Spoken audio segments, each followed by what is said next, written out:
Hi, my name is Candice Jernigan, and I am Hammond Junior High Magnet School's Teacher of the Year for 2013 and 14.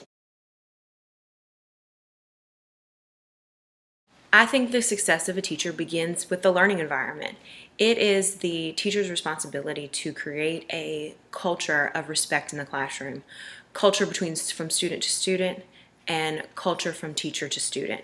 Once the students recognize that you respect them and you care about their future and who they are now as people, they will, on most days, respond to you and give you 100% of what they have, especially if you give them 100% of what you have.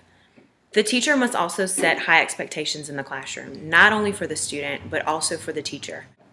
When the teacher walks into the classroom prepared for the day, organized, noticeably has spent time on the lesson and the material that's being presented for the day, the students normally will respond and will do whatever you ask them to do. Even if it's hard or even if it's tough for them, at the end of the lesson, they will have given you what you need from them in order for them to accomplish the goal of the day.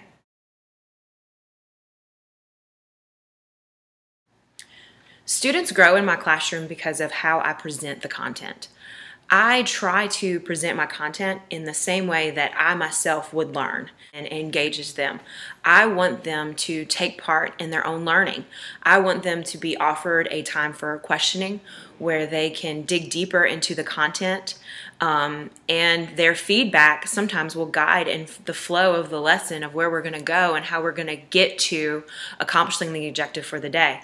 So it's very important that they feel a part, that I offer them a chance to say what they think and how they feel about the objectives, so that way they can make a meaningful connection to the content, something that's relevant to them. I also try to provide them with activities that are engaging and challenging at the same time. I want the rigor to be there, but not so much where they are discouraged or feel that they can't do it. So the activities, for the most part, are well thought out, and I know that if I wouldn't want to do them, my students wouldn't want to do them either. And if I can't do them, or if they're difficult or boring for me, then they're going to be difficult and boring for them. So I try to make it exciting, but also challenging. Advice that I would give to teachers that are just coming into the profession is, even on the hard days, be able to find satisfaction and purpose in what you do. Come into this profession having done your observation hours and being in all different types of classrooms. Sometimes you're not always going to get that ideal classroom with the parents that are engaged in the learning and the students that want to be college graduates. You're going to be in classrooms that are not always like that. So be sure that you're ready for all different types of learners, all different types of students, to where that way you don't come in and are not successful in your profession because you weren't prepared and you didn't know what you were getting into.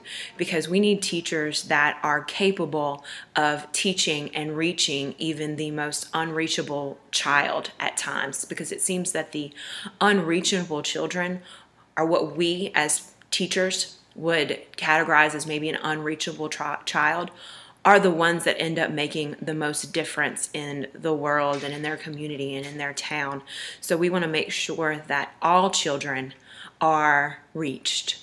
So we need you to be that. We need you to come in prepared and eyes open to the absolute satisfaction that teaching gives you and the joy that it does bring you, and also the disappointment and the discouragement that you feel. You have to be able to swim through both of those emotions and come out victorious, because it's important for our children. Their lives depend on you being successful.